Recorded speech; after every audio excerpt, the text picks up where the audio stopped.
할렐루야. 주님의 은혜가 예배하는 여러분 모두 함께 하시기를 빕니다. 우리 옆사람과 사랑의 교제를 나누시겠습니다. 사랑합니다. 감사합니다. 다시 하십시다. 건강하시게요.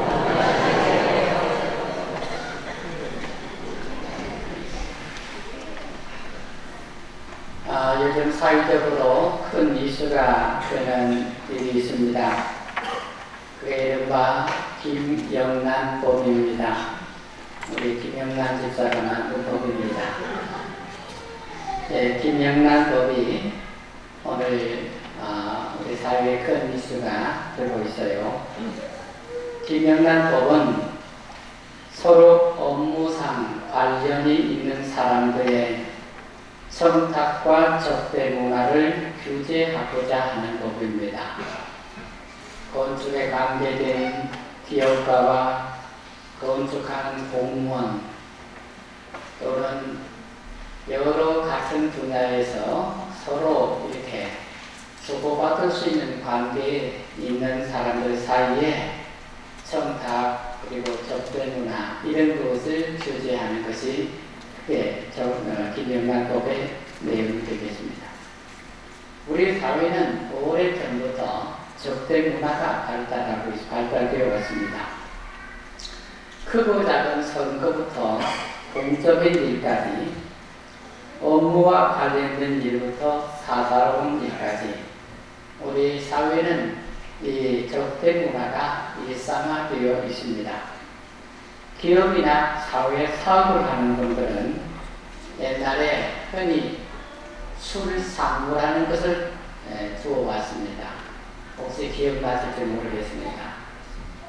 로비하는 사람들이죠. 관계에 있는 사람들, 권리의 그런 위치에 있는 사람들에게 로비를 하는 상태예요. 그런 일을 전문을 하는 사람들이 이른바 술상무였습니다. 다 접대를 통해서 이익을 추구하려는 목적이 있었던 것입니다. 갑의 위치에 있는 사람들에게 고급 음식점과 호화로운 술집 그리고 골프 등은 일상화된 접대의 내용입니다. 그런 문화가 우리나라의 대표적인 당락업소를 키워왔습니다. 여러분, 우리나라에 율락에 종사하는 여성의 수가 인구 비율로 세계 2위입니다. 율락에 종사하는 여성이 그만큼 많다는 것. 세계 2위입니다.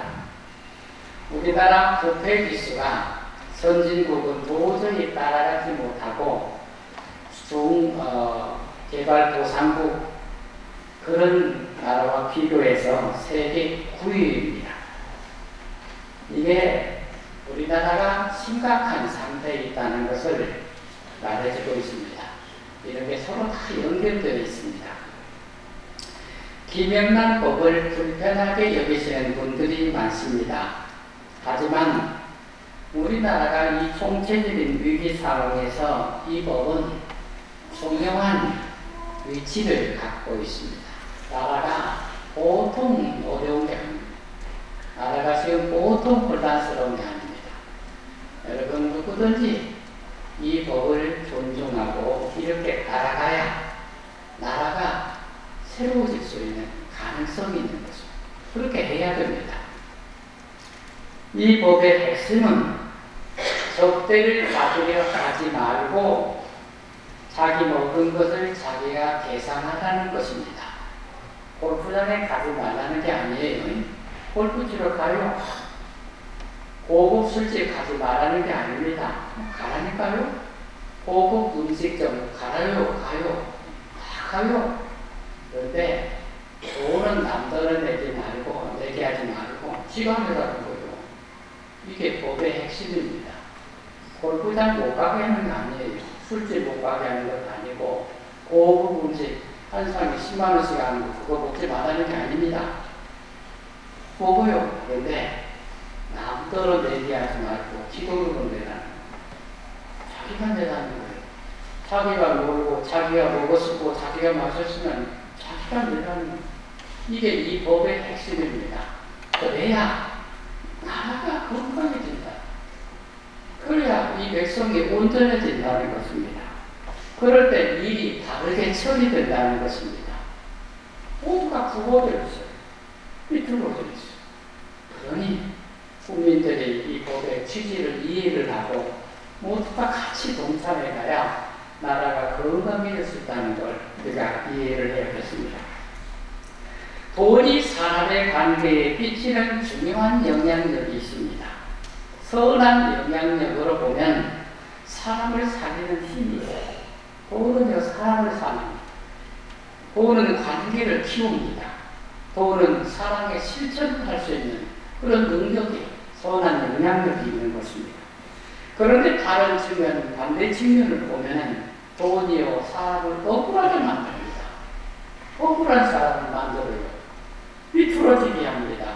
부정과 부패를 만들어내는 그런 부정적인 영향력이 있는 것입니다. 돈을 사랑하는 것, 재물에 대한 욕망은 모든 사람에게 근원적인 것입니다. 저도 그렇고 여러분도 그렇고 그것에 대한 욕망이 없는 사람은 없습니다. 또한 이 돈, 재물은 이 시대의 신입니다. 만문입니다. 이 시대의 우상이 바로 이 돈, 재물입니다. 오늘 함께 나눈 말씀으로 우리가 하나님의 말씀을 들어서 믿음이 있어 믿음으로 돈을 극복하고 살아가는 한산교회 성도들 되시기를 주의 이름으로 축원합니다. 한번 따라서 합시다. 부유하려는 욕망이 사람을 파멸로 인도합니다. 여러분, 하나님의 말씀입니다. 9절 읽겠습니다. 9절 말씀입니다. 같이 읽겠습니다. 부하려 하는 자들은 시험과 올무와 여러 가지 어리석고 해로운 욕심에 떨어지나니 그 사람으로 파멸과 멸망에 빠지게 하는 것이다. 부하려 하는 자를, 부자가 되려면 강한 욕구를 가진 것을 가려. 하는 그 말의 뜻이 그래요. 부자가 되려면 강한 욕구가 속에 있어요. 그것이 사람을 시험과 올무에 빠지게 합니다. 시험은 유혹을 말하고 올무는 함정을 뜻합니다. 그래서 부자가 되려는 지나친 욕망에 사로잡힌 자는 필경 유혹을 받아서, 마귀의 유혹을 받아서 함정에 걸리게 된다는 것입니다. 어리석고 해로운 욕심, 재물에 대한 지나친 욕구는 영혼의 눈을 어둡게 합니다. 결과적으로 하나님과 단절됩니다. 우리가 재물에 대한 지나친 욕심을 가지면 필경 신앙을 떠나게 됩니다. 뒤에 말씀에서 나오지만요. 이런 결과는 인간의 영적 죽음이며 완전한 파멸을 가져옵니다. 사람으로 파멸과 멸망에 빠지게 하는 것이다. 그렇죠? 이 파멸은 이 세상에서의 파멸을 뜻하는 것입니다. 멸망은 영적인 세계, 영원한 세계에서의 멸망을 뜻하는데 이 두 가지 단어를 같이 쓰고 있는 것은 사람이 돈을 사랑함으로 이루어지는 그것에 대해서 지나친 열망을 가질 때 인간에게 미치는 파멸적인 결과를 가르치고자 하시는 것입니다. 이렇게 되면 빠지게 됩니다. 파멸과 멸망에 빠지게 됩니다. 여러분, 빠지게 한다는 말은 배가 바다에 침몰한다는 뜻입니다. 여러분, 배는 왜 만든 것입니까? 바다를 잘 가기 위해서 만든 것 아닙니까? 그런데 배가 풍랑을 만나거나 배가 문제가 생기면 바다 속에 침몰을 하게 됩니다. 인생도 그렇습니다. 인생이라는 것도 인생의 바다를 항해하는 것입니다. 그런데 배가 풍랑을 만나거나 고장이 나서 파손해서 바다에 침몰하는 것처럼 인생이 재물에 대해서 지나친 열망을 가지면 인생의 바다에 빠져버려 침몰한다는 뜻입니다. 파멸과 멸망이 오게 된다는 것입니다. 어느 동네에 빵집이 있었습니다. 어느 아침 이 빵집 주인이 찰지는 빵을 바꿔냈는데 이웃집 사람이 빵에 고소한 냄새를 맡으며 서 있었습니다. 그러자 이 빵집 주인의 순간 번쩍하는 생각이 떠올랐습니다. 빵집 주인이 그 사람 보면서 말했습니다. 그동안 이웃에 살면서 매일 상당한 양의 빵의 냄새를 맡았으니 그에 상응하는 냄새값을 내라고 했습니다. 당신은 이렇게 빵에 좋은 빵 냄새를 매일 맡고 살았으니 번도 생각이 드는 거요. 이 빵 냄새값을 내야 된다고 생각한 겁니다. 그러니 되겠습니까? 그랬더니 재판을 걸었어요. 그래서 재판장에 불려갔습니다. 재판장이 내용을 다 들어보고 난 다음에 일리가 있다 대답을 했어요. 그리고는 냄새 맡은 사람에게 당신이 냄새를 맡았으니 오늘 100만 원을 주인에게 주시오. 이 냄새 맡은 사람은 냄새가 맡았다고 100만 원을 주게 된 거예요. 그래 100만 원을 주자 이 빵집 주인이 그 돈을 손에 안고 쾌대를 불렀어요. 얼마나 기분이 좋아. 꽁돈이 생긴 거 아닙니까? 냄새값으로 100만 원을 받았어요. 얼마나 기분이 좋아요. 그랬더니 재판장이 두 번째로 판결을 내렸는데 이제 다시 빵집 주인은 100만 원을 그 이웃에게 돌려주시오. 이웃 사람은 빵 냄새만 맡았을 뿐 빵을 가져오지는 않았으니 빵집 주인도 돈을 만지면서 기쁨을 누렸으면 이제 그 돈을 다시 돌려주시오. 그러자 재판을 지켜보던 사람들이 모두 다 화무성을 지키면서 쾌대를 불렀고 박수를 쳤다는 것입니다. 터무니없는 욕심 아닙니까? 냄새 맡았다고 돈을 받기로 시작하면요. 이 욕심이 지나친 욕심 아닙니까? 그런데요, 저와 여러분 모두가 알게 모르게 다 그 욕심에 빠져 있어요. 지나친 욕심에 빠져 있어요. 돈을 보면요, 앞뒤가 한가해져요. 이 지나친 욕심 아닙니까? 욕심으로 눈이 멀면 아무것도 안 들어요. 그밖에 안 들어오는 것입니다. 감리교 창시자인 존 웨슬리 목사님이 부흥사였어요. 늘 설교를 많이 했는데 돈에 대한 설교를 많이 했어요. 이 목사님이 돈에 대한 설교 주제는 항상 같습니다. 첫째로 여러분은 돈을 많이 보십시오. 첫 번째 주제예요. 그래가지고 어떻게 건면하고 성실하게 돈을 많이 보내야 될 것에 대해서 목사님이 열심히 건면 일해야 됩니다. 이거 설교를 했어요. 많은 사람들이 항상 아멘 했습니다. 그 다음에 둘째로 하면서 둘째 대지를 설교했습니다. 우리는 번 돈을 함부로 낭비하지 말고 절약하고 저축해야 합니다. 많은 사람들이 아멘 했어요. 그걸 들고 있던 어떤 사람이 이렇게 말했어요. 참 목사님 설교 잘하시지요? 목사님 얼마나 좋은 설교 잘하는지 몰라요. 열심히 돈을 버시오. 그리고 번 돈을 함부로 낭비하지 말고 절약하고 저축하시오. 얼마나 좋은 설교예요. 그런데 목사님이 셋째로 그랬어요. 셋째로 뭐냐? 번 돈을 선한 일에 쓰시오. 그랬더니 그런 설교를 듣고 있는 사람이 아이고 아까운 설교 다 망쳤군. 아까운 설교 다 망쳤어요. 여러분 사람이 열심히 일해서 돈 번다는 설교 얼마나 좋은지 귀에 속속 잘 들어와요. 그것도 전략하고 밖에서 많이 모으라는 설교도 얼마나 듣기 좋은지 몰라요. 귀에 쏙쏙 들어와요. 잠도 하나요. 보름도 하나요. 그런데 그 번 돈을 이웃하고 선하게 나누고 봉사하고 섬기고 사시오 하면 모두가 좋아요. 이게 사람들이 하는 일이에요. 아까운 설교 다 망친 거예요. 여러분 우리 시대의 가치관, 판단 기준이 모두가 대다수 돈과 관련되어 있습니다. 그게 경제적인가, 돈이 되는가, 이게 우리 시대의 모든 사람들의 판단 기준입니다.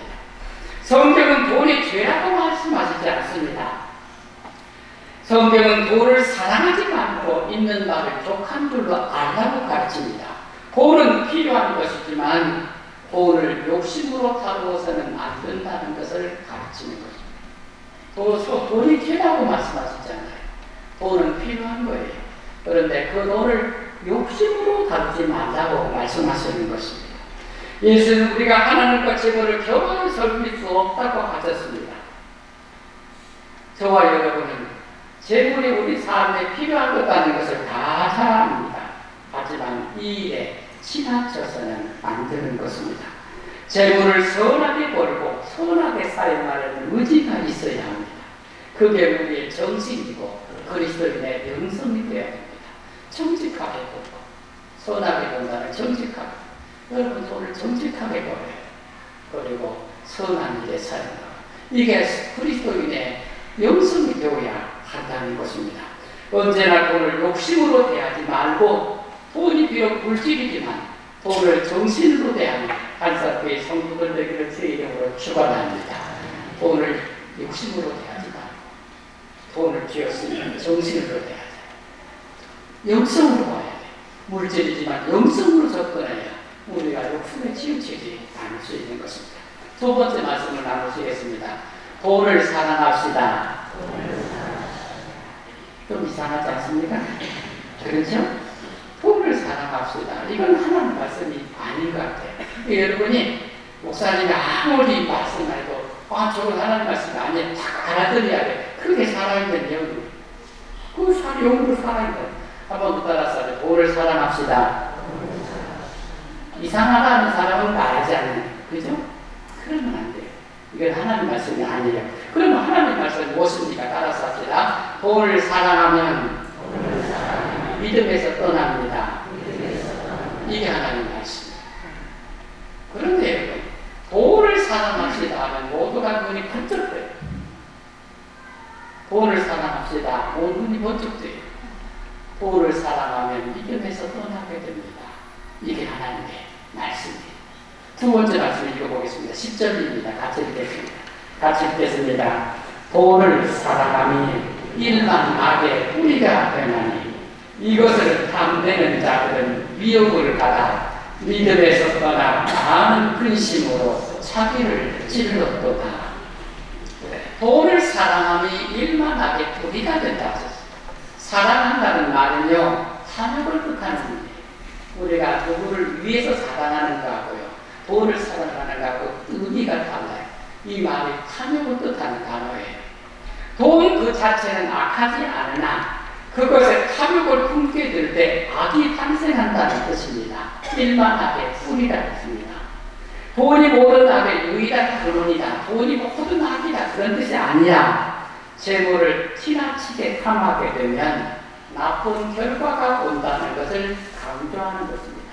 돈을 지나치게 탐하면 결과가 나쁘다는 것입니다.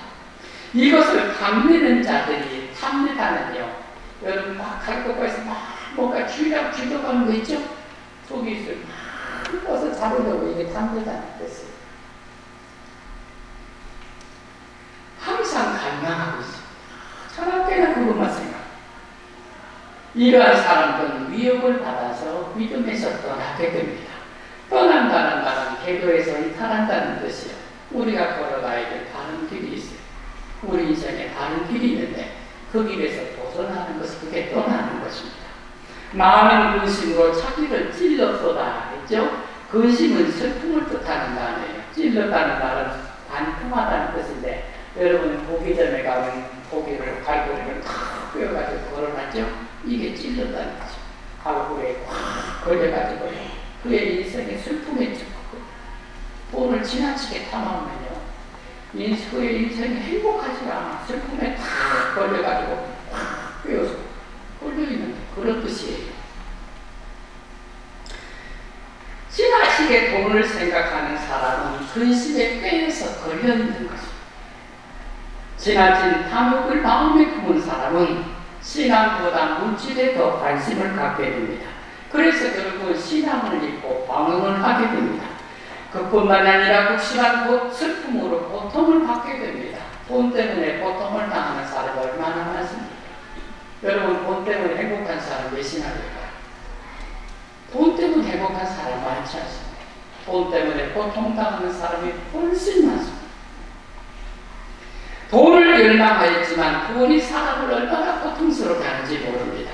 그래서 돈을 사랑하면 사람이 믿음에서 떠나 방황은 평화를 잃고 근심과 고통 속에서 살아간다는 것입니다.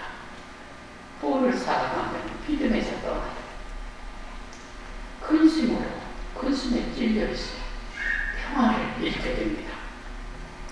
가난한 농부가 그 마을에서 학식과 등전동망이 있어서 마을 사람들이 선생님이라고 부를 문에게 찾아갔어요. 이 가난한 농부가 하루 이상해서 물어보러 간 거예요. 선생님, 궁금한 것이 있습니다. 제게는 어릴 때부터 오래 사귀어온 절친한 친구가 한 사람이 있습니다. 같은 마을에서 태어나 같이 자라서 같이 먹고 같이 산에도 가고 같이 인생을 같이 살았습니다. 함께 동거동락을 같이 했습니다.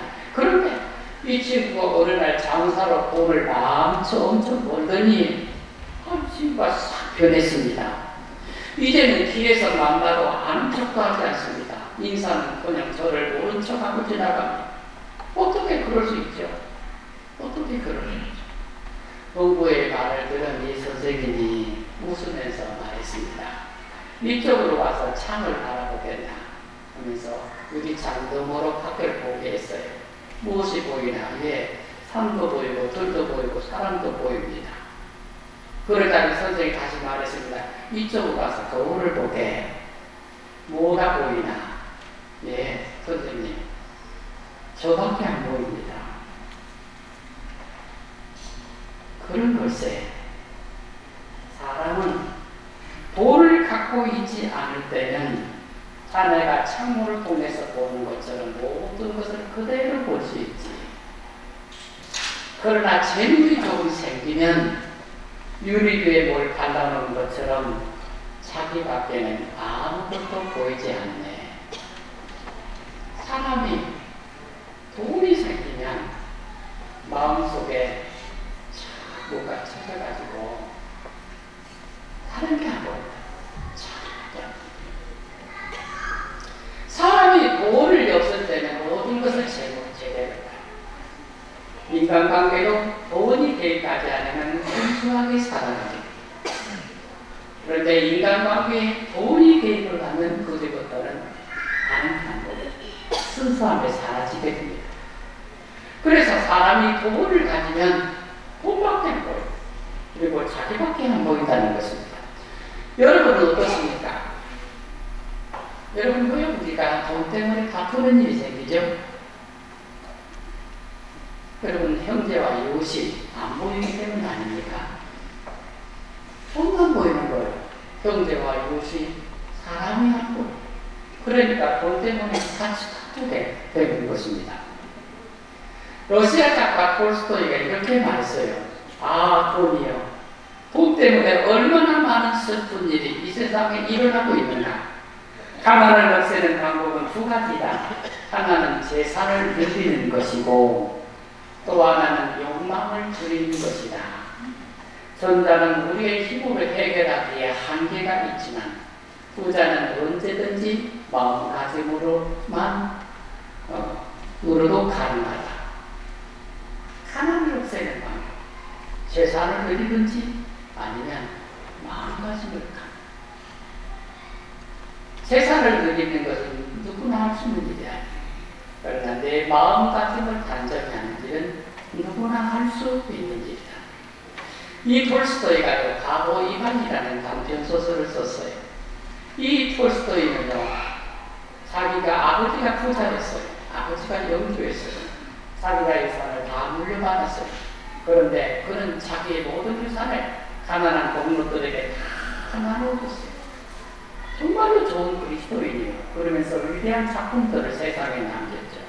그가 이 톨스토이가 마지막에 죽을 때는요, 어느 시골의 역에서 그냥 노숙자로 죽었어요.